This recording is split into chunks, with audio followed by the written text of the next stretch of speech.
চট্টগ্রাম বন্দর অচল করে দেওয়ার পরিকল্পনা ছিল গেল বছর ফাঁস হওয়া হোয়াটসঅ্যাপে একটি গোপন গ্রুপের কথোপকথনে। চক্রান্তে জড়িতদের বিরুদ্ধে কোনো ব্যবস্থাই নেয়নি বন্দর কর্তৃপক্ষ। সংশ্লিষ্টরা বলছেন, আইনগত ব্যবস্থা নেওয়া হলে দেশের অর্থনীতির লাইফলাইন চট্টগ্রাম বন্দর অচল হতো না।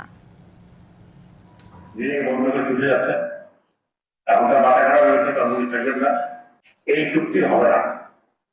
2025-এর 14 এপ্রিল চট্টগ্রাম বন্দরের এক সভায় উপস্থিত সবাইকে হোয়াটসঅ্যাপ গ্রুপের গোপন কথোপকথন পড়ে শোনান নৌ উপদেষ্টা অবসরপ্রাপ্ত brigadier general M Sakhawat Hossain. সামনে আসে নিউমোরিং টার্মিনাল ইজারা ইস্যুতে বন্দর অচল করে দেওয়ার হুমকি। লেবারদের মাথায় ঢুকিয়ে দেবেন, এনসিটি বিদেশিদের হাতে গেলে সবার চাকরি থাকবে না, চাকরি চলে যাবে। কিন্তু বন্দর কর্তৃপক্ষের চেয়ারম্যান বিষয়টি সে সময় আমলেই নেননি। এমনকি কোনো ব্যবস্থাও নেওয়া হয়নি হুমকি দাতাদের বিরুদ্ধেও। কেউ যদি এই থ্রেট দিয়ে থাকে, এই থ্রেট নিয়ে তো আমরা ভয় পেয়ে বসে থাকলে হবে? জিডি করে কি হবে? আমি মনে করেন জিডি করলাম, এরপরে আমি ঠিক আছে গেলাম ওইটা নিয়ে আইনগত একটা ইয়েতে গেলাম। আমি আননেসেসারি এই সময়টা নষ্ট করার কি প্রয়োজন? ওই সময়টা যদি আমি এখানে কনসেন্ট্রেট করি, এই জায়গায় দেই, কারণ এই সময়টা তো আমার না, সময়টা তো রাষ্ট্রের সময়। 72 ঘন্টা ময়েশ্চার লক সমৃদ্ধ লিলি বডি ওয়াশ শিয়া বাটারের গুডনেস স্কিন রিপেয়ার করে রাখে সফট ও গ্লোয়িং।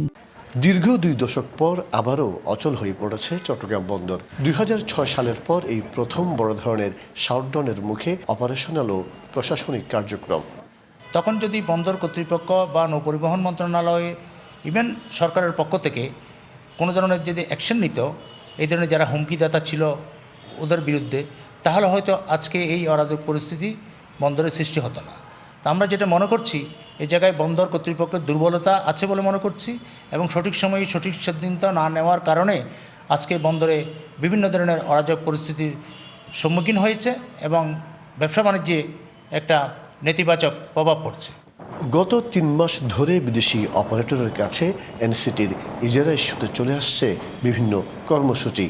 টানা 3 দিন 8 ঘন্টা কর্মসূচির পর শ্রমিক কর্মচারীদের ডাকে আজ থেকে শুরু হয়েছে 24 ঘন্টার কর্মবিরতি।